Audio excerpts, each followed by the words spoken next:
A continuación, ¿qué pasa de norte a sur?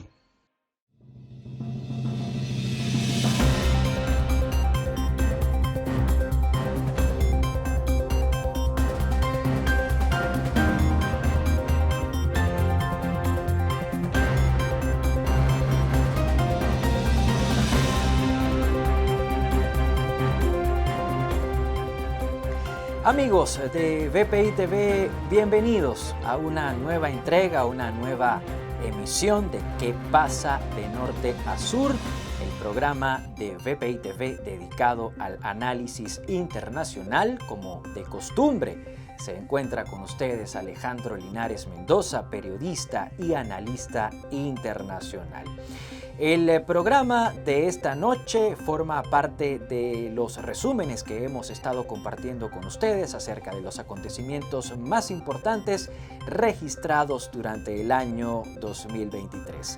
La semana pasada les estuvimos hablando acerca de los comicios, acerca de las elecciones más importantes de 2023. Esta noche queremos poner el acento, queremos poner el resaltador sobre los conflictos armados más importantes, más destacados de este año.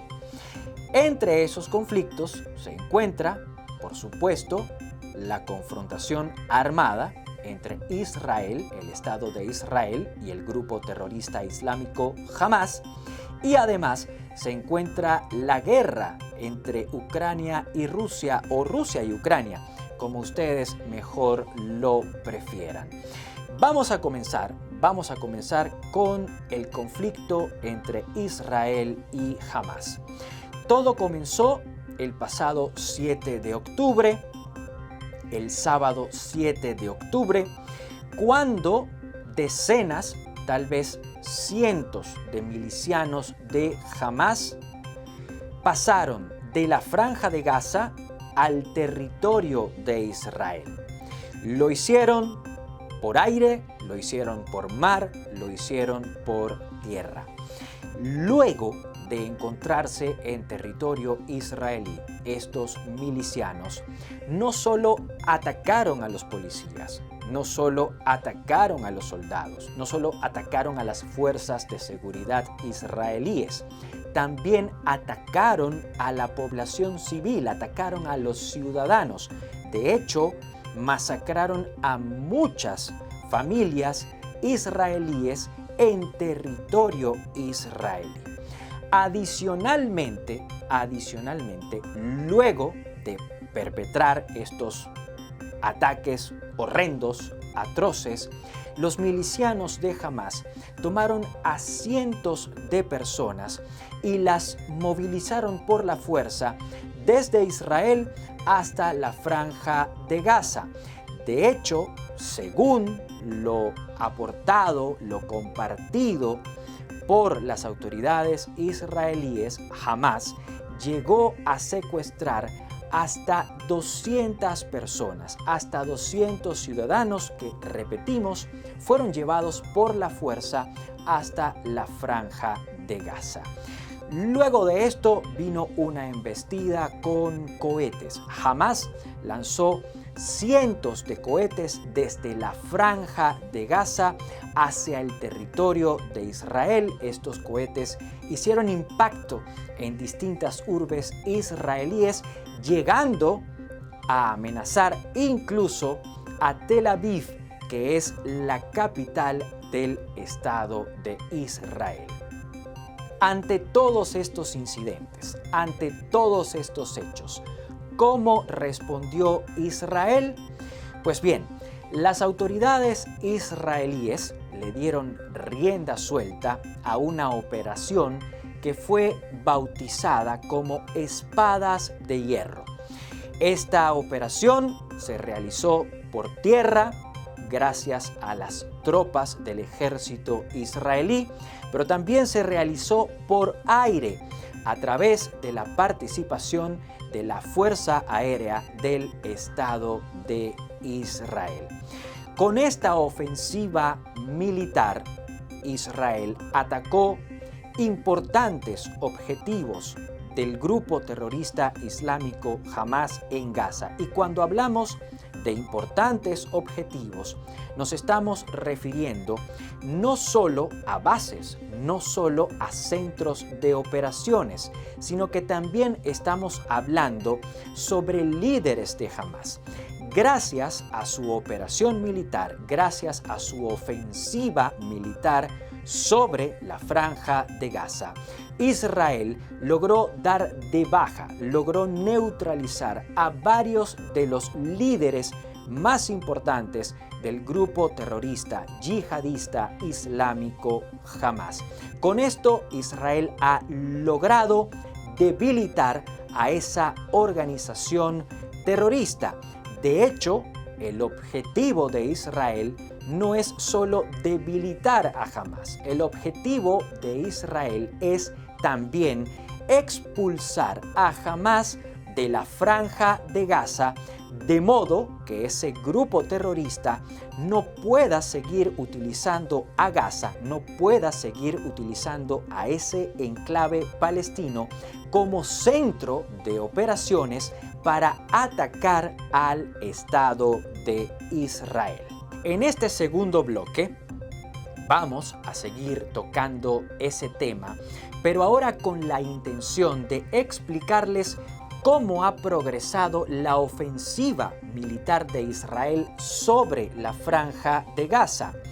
Esta ofensiva militar se ha dividido en varias fases, vale decir, en varias etapas, y las vamos a enumerar a continuación. La primera fase, la primera etapa se enfocó en recuperar el control de la frontera entre Israel y la Franja de Gaza. ¿Por qué recuperar el control en la frontera? Porque en el atentado terrorista del 7 de octubre, durante esa arremetida terrorista, los milicianos de Hamás lograron hacerse con el control de bases militares, pero también de localidades israelíes cercanas a Gaza, cercanas a la frontera con la Franja de Gaza. Por ese motivo, en una primera instancia, las fuerzas de defensa de Israel se enfocaron en retomar el control de esas localidades y de esas bases militares para garantizar la seguridad en la frontera entre Israel y Gaza. Luego de completada toda esa fase, inició una segunda etapa. Esa segunda etapa se enfocó en actividades militares, en operaciones militares al norte de Gaza. ¿Por qué al norte de Gaza?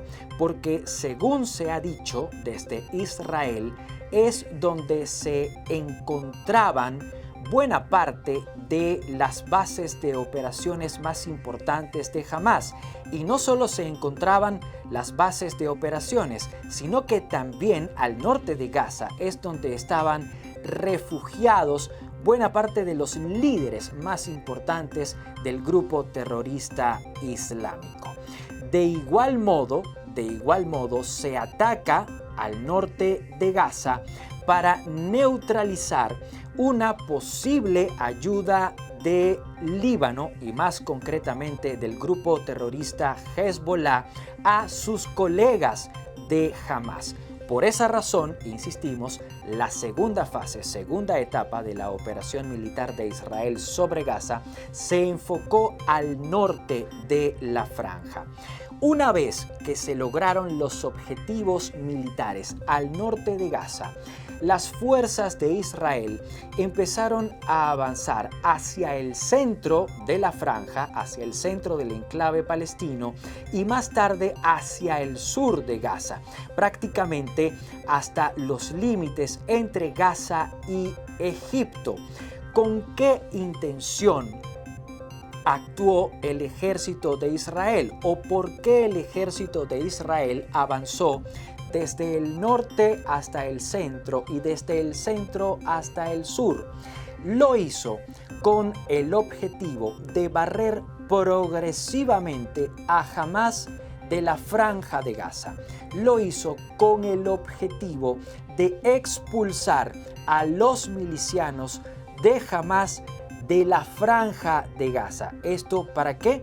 Para evitar, tal y como lo señalábamos en el segmento anterior, que Hamás, que el grupo terrorista, continúe utilizando la Franja de Gaza como centro de operaciones para atacar a Israel. Ahora bien, en medio o gracias a esa operación militar adelantada por Israel sobre Gaza, murieron miles de personas. Las cifras varían, algunos indican que son 14.000 muertos, otros indican que son 15.000, otros hablan incluso de 16.000 decesos en la Franja de Gaza. Con esa realidad como telón de fondo, muchos han asegurado que lo que hizo Israel en la Franja de Gaza fue básicamente cometer un genocidio, perpetrar un genocidio. Y esa afirmación resulta incorrecta. ¿Por qué resulta incorrecta? Porque se puede hablar de genocidio cuando existe la intención expresa de eliminar, de suprimir la existencia de algún grupo nacional, de algún grupo cultural, de algún grupo étnico. Y eso no fue lo que hizo Israel. Lo que hizo Israel fue combatir al grupo terrorista islámico Hamás. Evidentemente, en medio de las confrontaciones armadas siempre habrá pérdidas civiles, siempre habrá pérdidas humanas, y en este caso, en el caso de la confrontación entre Israel y Hamás, esas pérdidas civiles se vieron aumentadas porque Hamás tiene la acostumbra utilizar a civiles, y no solo a civiles, sino a sus infraestructuras, a las infraestructuras civiles. Estamos hablando de escuelas, estamos hablando de hospitales, estamos hablando de albergues, de refugios. Hamás suele utilizar a civiles y a las infraestructuras civiles como escudos para protegerse. Eso es lo que explica que en Gaza la cifra de víctimas mortales, la cifra de fallecidos sea tan elevada como se ha dicho desde distintos rincones a través de distintos voceros. Así progresó la ofensiva militar de Israel en Gaza. Ya les hablamos además acerca de las cifras de civiles muertos en Gaza y también les explicamos por qué, a pesar de esa cifra de civiles muertos, no se puede hablar de un genocidio de Israel contra Palestina o un genocidio de Israel en la Franja de Gaza. Vamos a pasar ahora a otro conflicto armado importante, y ese es la guerra entre Ucrania y Rusia. En febrero del año que viene, en febrero del año que está próximo a comenzar, se cumplirán los 2 años desde que comenzó el conflicto entre Ucrania y Rusia, Rusia y Ucrania. Todo comenzó con lo que Moscú denominó una operación militar especial, una operación militar que llevó a tropas rusas a cruzar la frontera con Ucrania y a invadir el territorio ucraniano. Así fue como se inició esta confrontación, así fue como se inició esta guerra que está, insistimos, próxima a sus 2 años. En un comienzo, Rusia pretendió no solo ocupar únicamente territorios ucranianos al este de Ucrania y al sur del país. Rusia pretendía ocupar toda Ucrania, ocupar incluso Kiev, la capital ucraniana.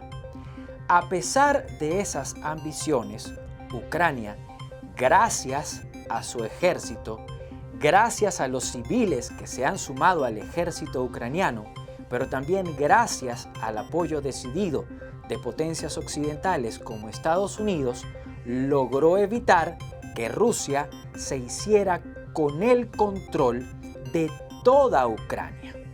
Sin embargo, aún hay regiones ucranianas que se encuentran en poder de Rusia, en poder de los soldados rusos.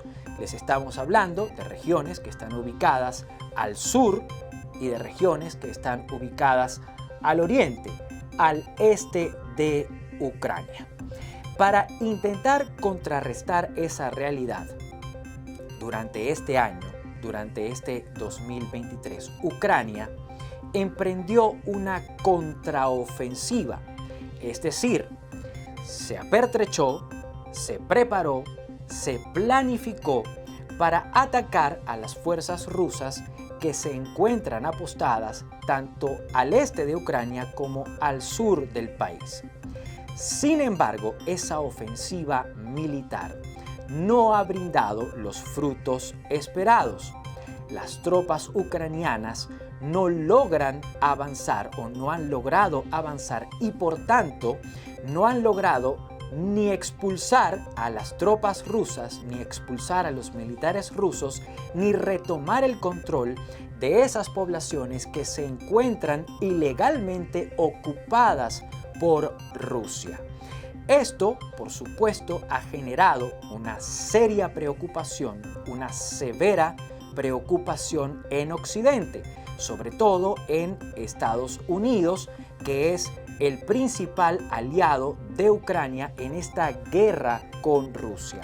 En Estados Unidos empieza a preocupar que la guerra entre Ucrania y Rusia se encuentre en un punto muerto y muchos empiezan a preguntar, sobre todo a preguntarle a Joe Biden y a su administración, ¿por qué se sigue invirtiendo dinero? ¿Por qué se sigue enviando ayuda, asistencia militar a Ucrania si los ucranianos no están logrando los objetivos planteados sobre el terreno? Esta falta de avance de los ucranianos durante esta contraofensiva militar también ha generado preocupaciones dentro de Ucrania. De hecho, muchos han empezado a plantear una posible elección presidencial en medio de la guerra, bien para sustituir a Volodymyr Zelensky, quien es el actual presidente de Ucrania, o bien para relegitimar a Volodymyr Zelensky. En el segundo caso, ¿por qué se buscaría relegitimar a Zelensky? Porque ante el estancamiento que ha experimentado la guerra entre Rusia y Ucrania, muchos avisoran la posibilidad de una negociación con los rusos, de una especie de armisticio que ponga pausa a las hostilidades, que ponga pausa a la confrontación. Si se llegase a ese escenario de negociación de un posible armisticio, muy seguramente quien tendría que acudir a negociar directamente con Rusia, con Moscú, sería el presidente de Ucrania. Y si el presidente de Ucrania va a seguir siendo Volodymyr Zelensky, Volodymyr va a tener que estar relegitimado por el voto popular para tener suficiente peso a la hora de negociar con Rusia. Así las cosas, ¿qué es lo que se espera del conflicto entre Ucrania y Rusia hacia el año que viene? Lo que se espera es, por un lado, el estancamiento que hemos visto durante la mitad y los últimos meses de este 2023, pero también se espera una eventual negociación entre Ucrania y Rusia, no para acabar por completo con la guerra, sino para ponerle pausa a las hostilidades.